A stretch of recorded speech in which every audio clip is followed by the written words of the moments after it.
Akwaba, and welcome to Expat Life Ghana. I'm Ayo, and this is Tony, and we're documenting our move from Texas to Ghana as we go beyond the return. In this video, we're talking about 7 horrible mistakes you can make in Ghana. Ooh, I can't believe this is still happening to us. Charlie, you gotta know this stuff so you don't suffer. All right, so let's get this video started.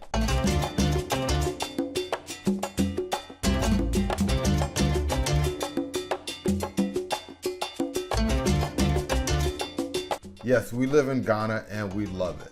But there are a few mistakes you can make when you're in Ghana. And we've made a few of these. Yeah, I'll own up to it. I made a couple myself. But this is more than just things that are a challenge in Ghana.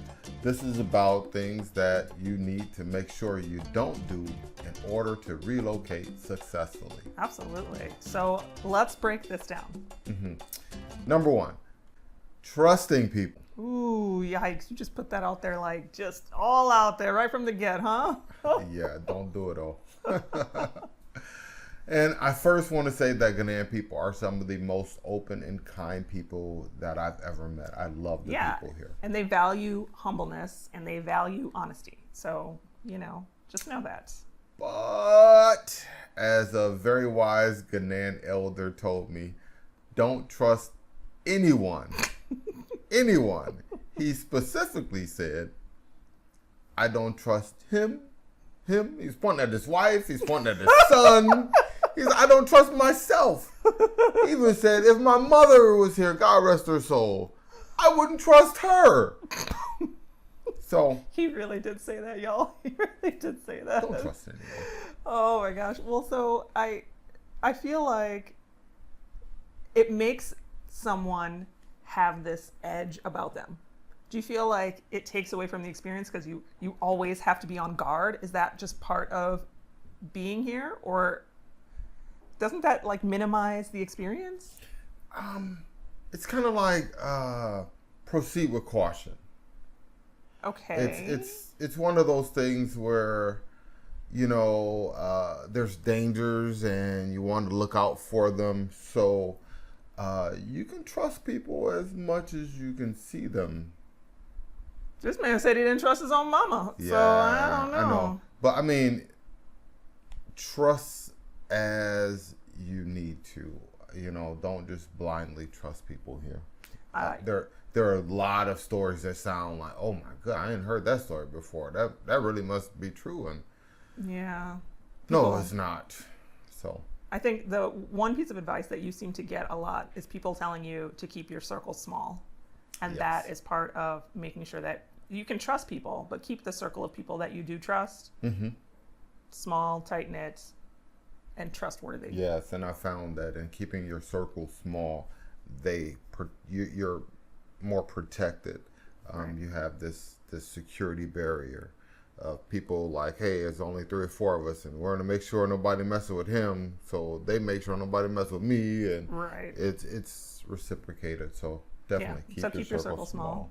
Well, so when all is said and done, don't trust anyone. Yes.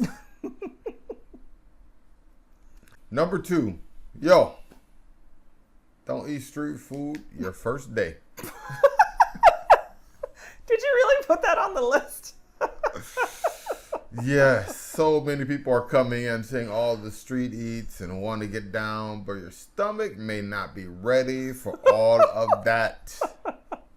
We've known a few people coming who ended up with a little bout of bubbly tummy. Yeah, they got the BGs pretty bad.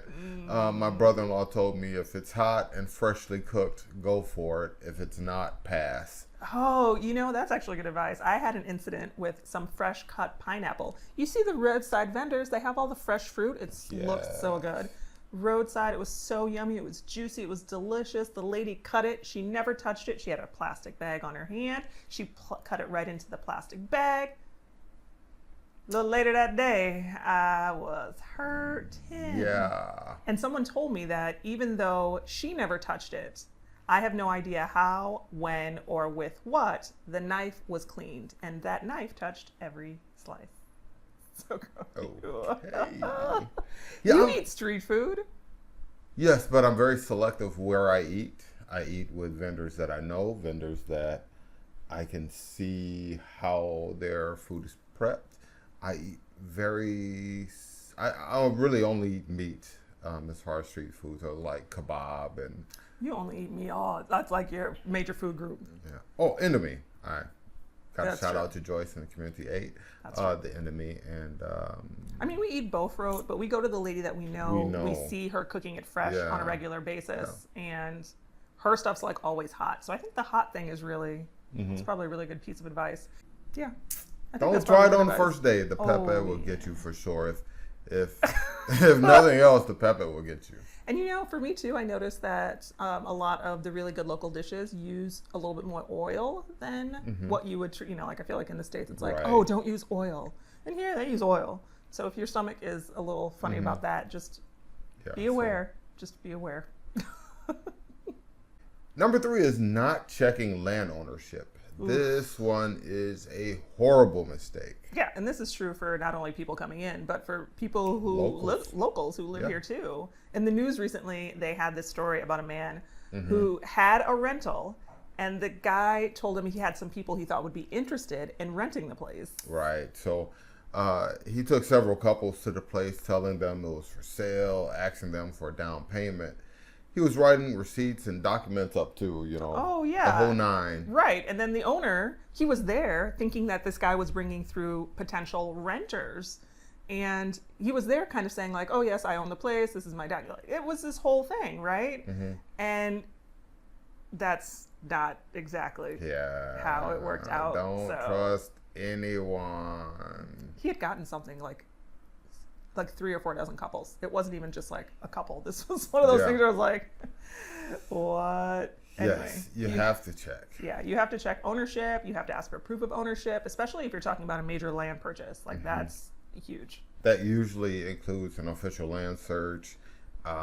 Without that, you just don't know what you're getting, or what you think you're getting. And you got to do the land search. Like the land search is huge. And the second half of that is as soon as you purchase land, you have those papers in hand, register your land. Yeah. I know a lot of locals who have bought land, they have their papers, never registered it.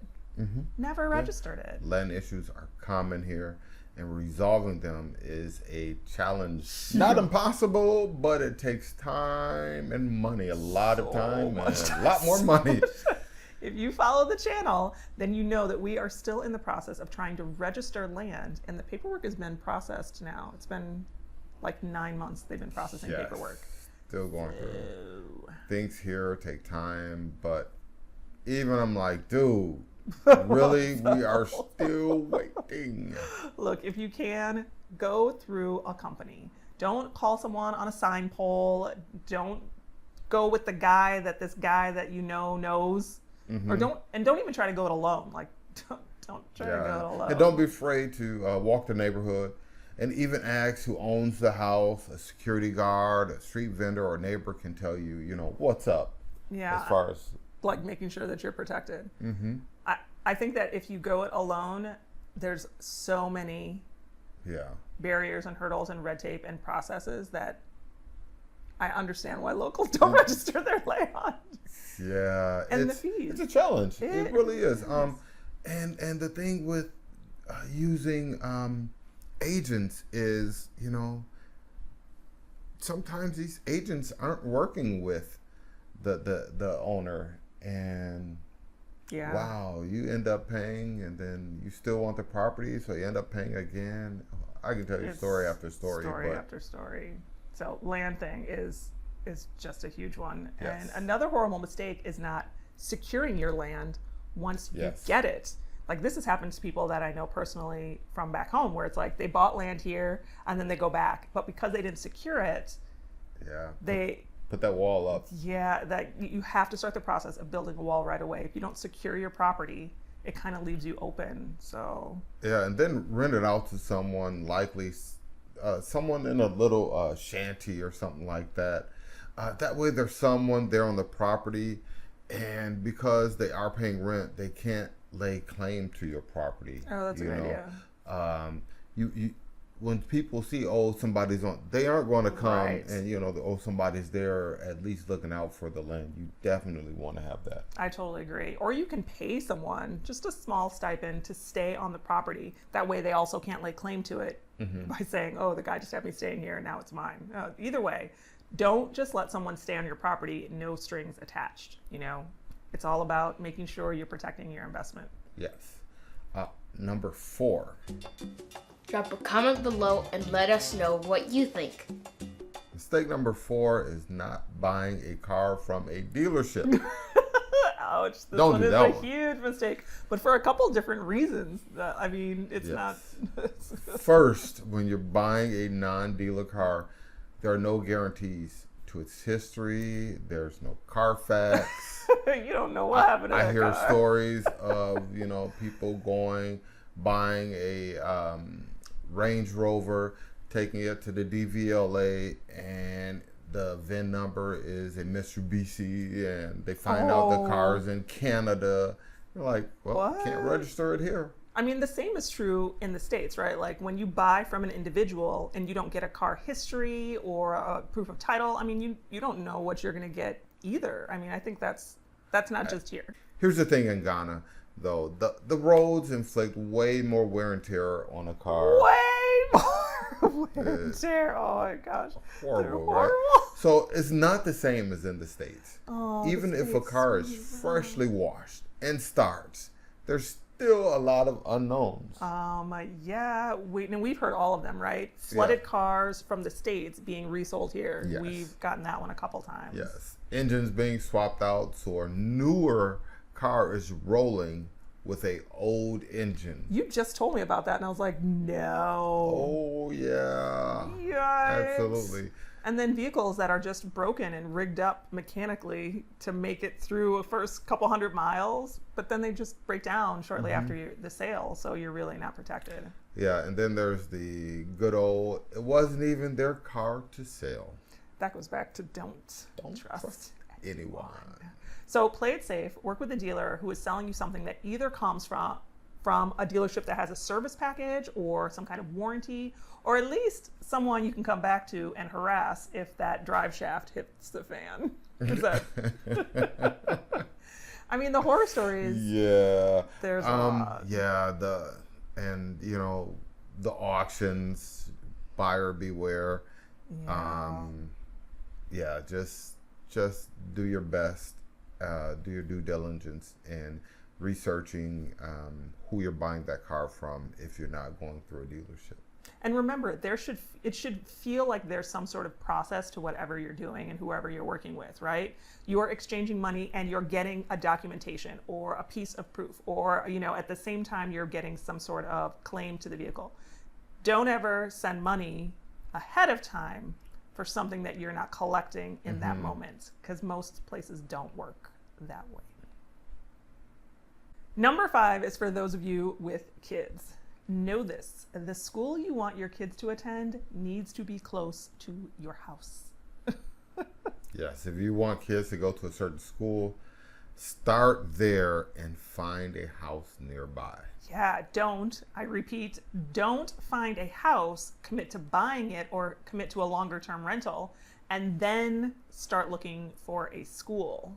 And why is that? Well, because if you find a school that you like and it's far from home, you and your kids are going to hate your Ghana experience. Absolutely. Listen, traffic here is a beast. Seriously. Especially during school rush hour. Even a few miles can take eternity. And that's not even an over-exaggeration. In order to make a smoother transition, check out the schools first and find one that you like while you stay in a short-term housing situation. Then when you found the school, start looking for long-term housing. Otherwise, you can opt for the local school near where you live.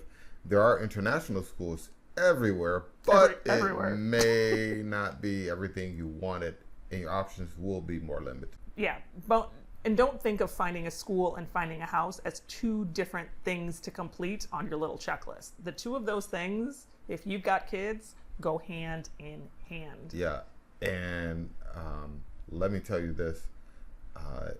When you are going to buy that house or look for that house, Visit that house in the evenings. Yeah. Visit that house several times during the week. Because on the weekend, or during yeah, the week. because church service is loud here. And they have night service, which starts on Wednesday nights and Thursdays and Friday nights and Saturday until Sunday morning service starts. So you want to know not what that house is like at 3 in the afternoon or 12 in the afternoon. You don't know what it's like at 7 at night. Well, and that that also holds true for with kids. You want to visit the place that you're visiting, that you want to purchase during the daytime, right? Mm-hmm. But also in that after school hour, so you can kind of get a feeling of what it's like for the school kids and the school aged Right. kids in the neighborhood, how they interact, if they're out, if they're What kind of welcoming, things they're boisterous, doing. Yeah, if they're doing graffiti on the side of the walls. So just, plan on visiting at a couple different times so you can really get a better understanding of what it's going to be like for you and for your kids. Yes. Number 6 is buying sight unseen. Ooh, wait. I feel like this goes back to trust no one. Yeah, it does. I get that. But how about if we change it to kick the tires? What? Yeah, when you're going to buy something, actually lay eyes on it, touch it, plug it in, test it. Know that it's what you thought it was and it works like you thought it would before you close the deal, because boom! I mean, when I buy anything that uses electricity, I make them plug it in before I give them the money. I mean, I turn on anything that has power. I just got to know. I got to know it's going to be all right. Yeah, that's right. Buying something big or small, sight unseen, could end horribly. And we're talking about small stuff. But I'm talking about bigger stuff too, like cars, land, furniture, appliances. Listen, whatever you're going to buy, don't do it sight unseen. And that also means don't send money ahead for somebody else to get something that you're not seeing. I mean, yeah, we've heard some really bad stories. You want to be able to know the product you're getting is going to work how you anticipate it to work. And it's authentic for the price you're paying. Right. A lot of times you can be talking to someone and their translation of what your meaning or how something is supposed to work isn't going translated enough or thoroughly. Yeah. So you can come and think you're getting a Toyota Corolla and you end up with, a Yaris. I don't know. With a Toyota Corolla keychain. Right, and it's all in, being specific, and if you're doing something third party, knowing that the person you're dealing with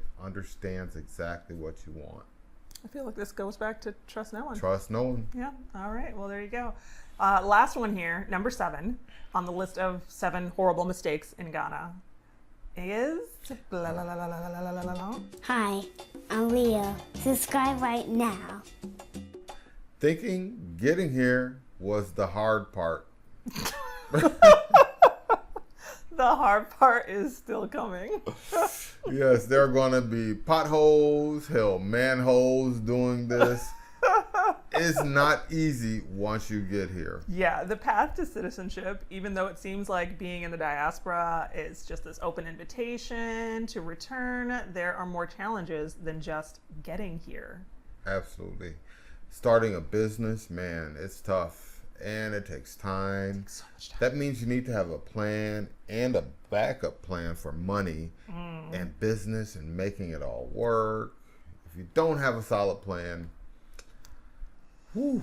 Yeah. and a pretty good plan B, Yeah. you may start to feel like the entire move is a huge mistake. And if you thought that getting here was the hard part, and once you were actually here, you were going to be like magically find a tribe that you feel comfortable with and find your little small niche community and a new bestie, meeting people here is a lot harder than you think. Yes, people develop their lifelong relationships early here, so it can be hard finding your people. I agree. We had a video about living in bubbles here. Check that out. Absolutely. And hopefully you'll find our closed Facebook group and have a chance to connect with other people and meet up with them once you get here, because otherwise it sometimes can be tough.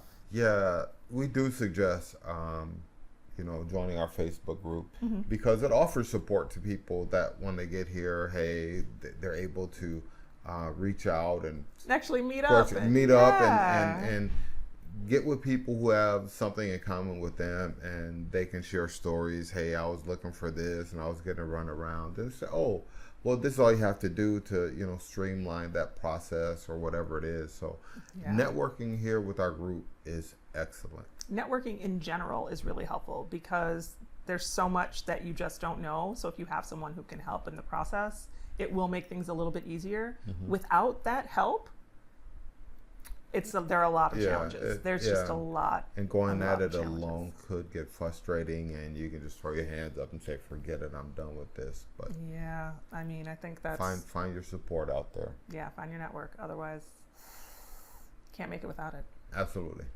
So there you have it, 7 horrible mistakes in Ghana. When we list things like this, it's not to dissuade you from moving to Ghana or, make you not want to explore Africa. It's just to make sure that you're aware of these things so you can be ready. Yes. I love living here. I never want to leave. But even I've made some of these mistakes. So please beware, be prepared, and you will enjoy Ghana.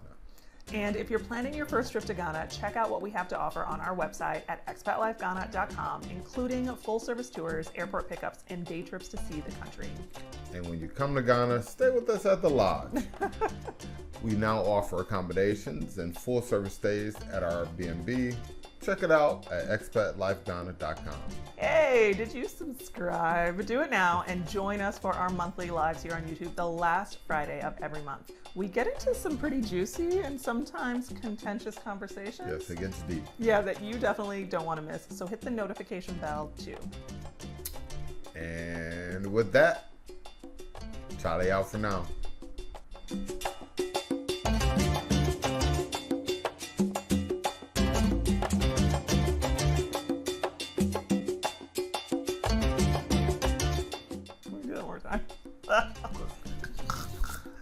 There's something like flying on me or something. It's my hair, I'm sure. Anyway. Oh, thank you. So there you have it. 7 horrible mistakes here in Ghana. I was making a funny face right when you did that. I feel like you're just too close to me or something. Like, I know. Did the couch shrink? Like, why are you right on top of me? It's because that's what it is. You got that pillow over there. We always have the pillows on. Yeah, but you're not sitting closer. There we go. You're still right on top of me. Why are you hitting on me? Stop hitting on me. Are you ready? I got video proof you beat.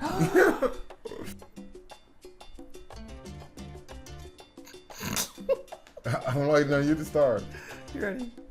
Story about a man who... I'm sorry. I was sitting here and look. Oh, I'm like, a rental. A rental. And I was like, damn, this is a good story. What happened next? Oh, wow. Okay, you ready? Yes.